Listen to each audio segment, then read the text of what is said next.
everybody, this is Michelle Fox and welcome back to The Simple Quilter. As always, I am happy to be here filming this video for you today, and I'm really excited about today because as I've researched the information for this video, I've learned a great deal about sewing machine needles that I truly did not know. And I have been quilting for close to 30 years, if not a little longer.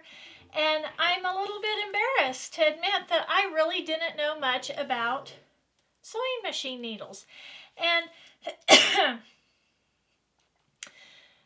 the sewing machine needle is perhaps the most important notion we use when we are machine piecing and machine quilting, and I've never really considered that a very important notion. Now, the purpose of the sewing machine needle is to provide a beautiful straight stitch with the least amount of problems. So that's what we're really looking for when we're quilting. We want a straight stitch line and we want beautiful straight stitches.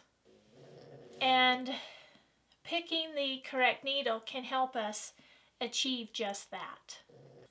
Now, the next thing I want to do is I want to talk a little bit about the anatomy of the needle.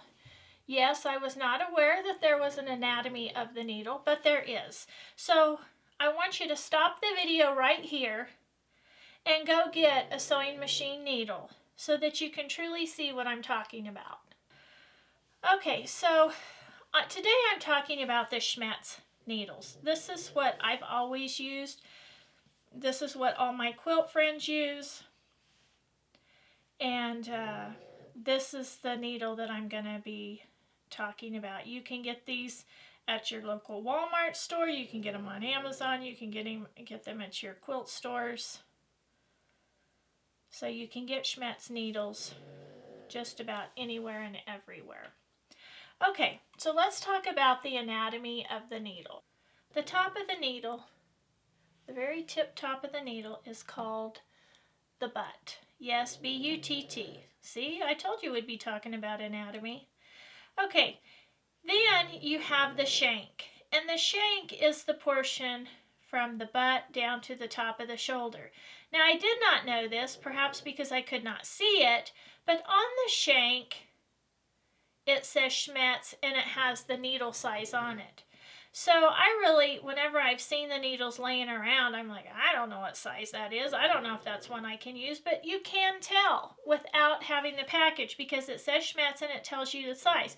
Now you might have to get a magnifying glass to see it, but it does tell you. Okay, then on the shoulder are two colored bands. And the bands give you information about the type of needle and the size of the needle.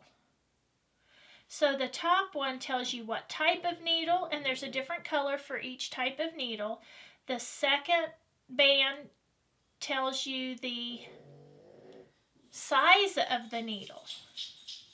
The next portion of the needle, from the bottom of the shoulder to the top of the eye, that is called the blade.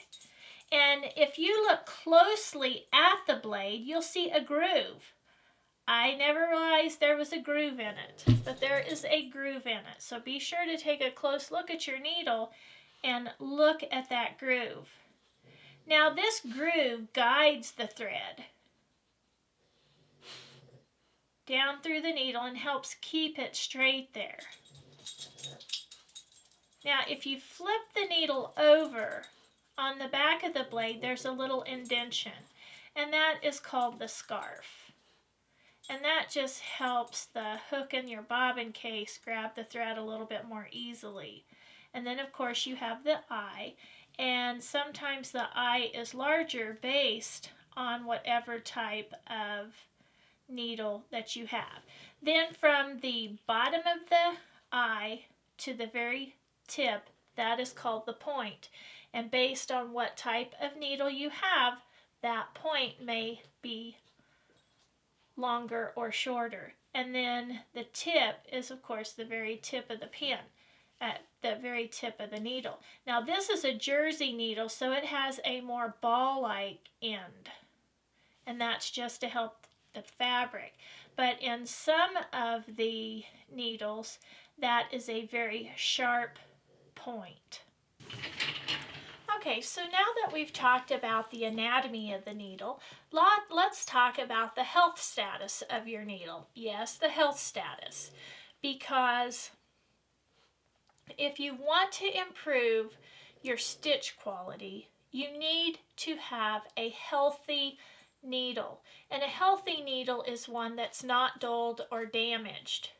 In order to have the healthiest needle, you need to be sure that you are changing your needle with every 8 hours of sewing, and also at the beginning of every project. Now, I have been good about changing the needle more frequently than I used to, but I don't always change it every 8 hours and at the beginning of a new project. But I am going to start working on doing that. So when I purchase needles, I'm going to purchase them in a little bit larger quantity because I have been doing a lot more sewing and piecing lately. When you don't change your needle, what happens is the tip becomes dull. And a dull needle can cause problems with your stitch quality. I want to also talk a little bit about hitting pins, because hitting a pin can definitely break the needle, and I've broken lots of needles by doing that because I'm bad about sewing with the pins in the needle, because I really felt like if the needle broke, I would just change it, and if it didn't, I was okay. But what I failed to realize is that when the sewing machine needle hits the pin, even though it doesn't break, it can dull it or bend it and affect your stitch quality.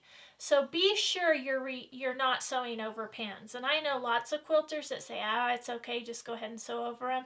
Well, I'm not doing it anymore after reading all this, because I do want the best stitch quality I can get when I am using my sewing machine. So what happens if you have a blunt or damaged needle? For one thing, it can shred or fray or even break your thread. It can cause your stitches to be irregular, malformed, uneven. So you want to be sure that you've got a good, healthy needle. And one other thing, it can cause your sewing machine to make strange noises. So if you hear a little popping noise, change your needle. And the easiest way to improve your stitch quality is, of course, to change your needle. What an easy thing to do. And I do think it will make a difference in our sewing and stitch quality. In fact, recently I told the repairman who services my sewing machine that my stitches weren't even. Well, it could have just been that I had the wrong needle or I had a dull or damaged needle. The next thing that I want to show you talk about is the packaging of the needles and what some of the things on the packaging mean. Okay, so first here we have the Schmatz Universal needle. It says Schmatz and Universal. Then down here are two sets of numbers. The first one is the European numbers, and then the bottom one is the one that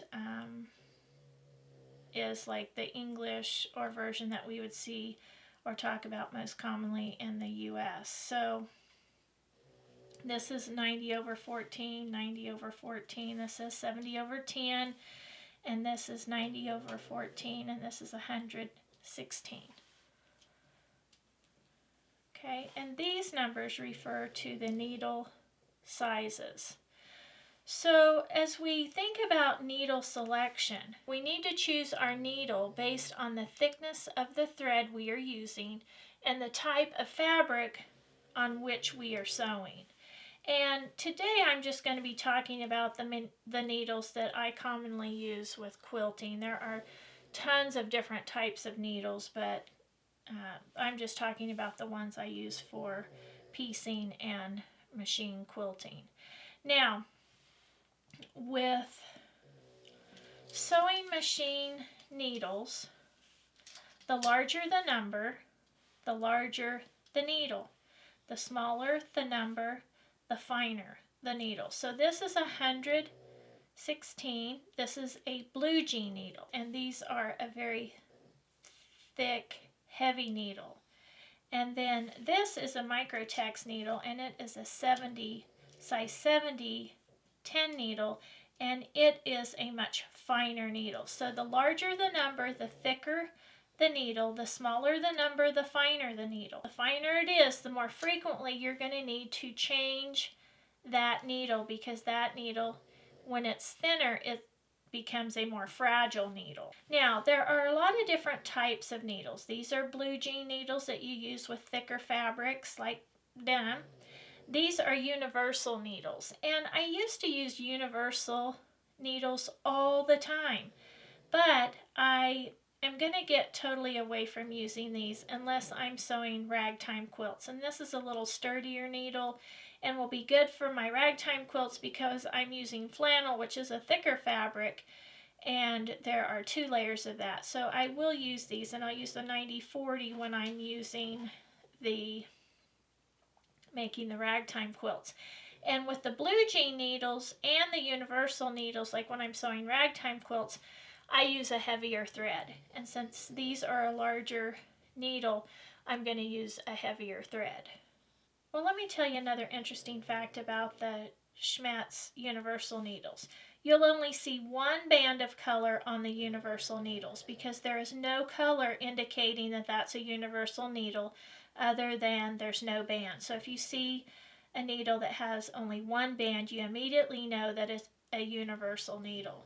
Now the blue jean needle is indicated by the blue band,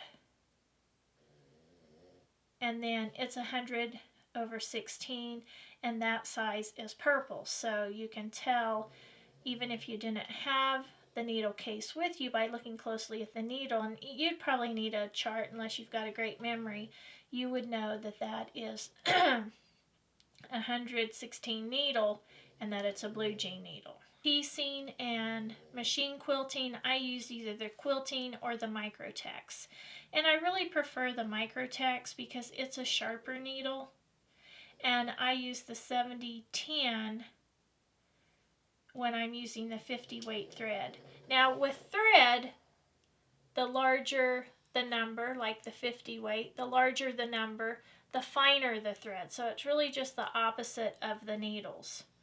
So you could use a 50 weight thread for the 70, and really I use a 50 weight thread for the 90-14 needles. But really, as the number goes down on the weight of the thread, then you do need a larger needle. Okay, so the quilting needle is green on top, so all quilting needles are green. This is the 90-14, so it has the blue band. The quilting needles come in sizing from 75 to 90. And Schmetz does recommend for the 90 weight, you do use the 40 weight threads. But to be real honest, I have used for the 90 weights, I have used the 50 weight too, and I haven't had a problem that I've been able to identify, but I might identify them from now on, I'm not sure. And then the microtex has the purple top, the top band is purple, and these are 70/10, and again, that's the green band. Now, I think this is great for piecing fabrics with high thread count, like what we use in our quilts when we're using high quality quilt fabric. And then the batiks are a finer, more tightly woven fabric. So these are good for that. Now I do want to explore using the top stitch needle because it has a large eye and it's supposed to help provide or make a stitch that has a perfect stitch line and even stitches. So I may explore using the top stitch needles. And then if you do a lot of machine embroidery, I don't have any of the embroidery needles, and I've never used the embroidery needles, but I have done a lot of machine applique, and I will be exploring the embroidery needles when I do applique, especially if I'm using a finer, more fragile thread. The next thing I want to talk about are chrome needles. And I'm going to go to using chrome needles because Schmetz says that these are superior because they create less friction on the thread because they're made of chrome, and that there's less resistance when they're penetrating the fabric. So those things together help create a smoother stitch.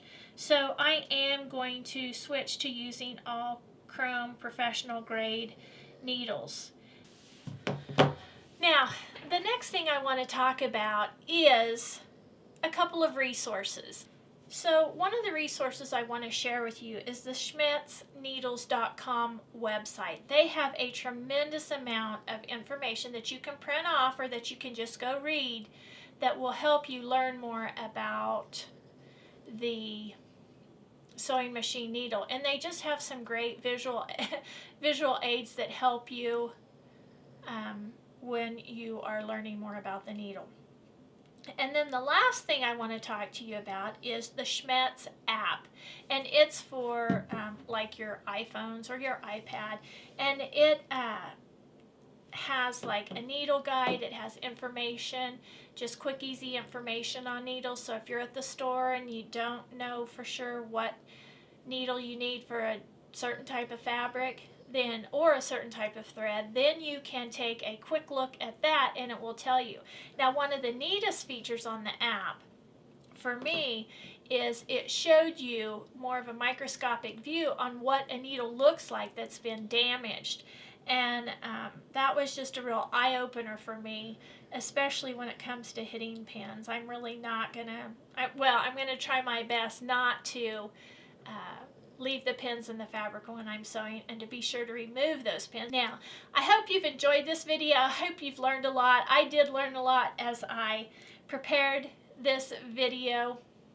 If you liked today's video, please hit that subscribe button, and as always, feel free to leave a comment. I love to get the comments, and I try to reply to each one. And until next time, have fun quilting.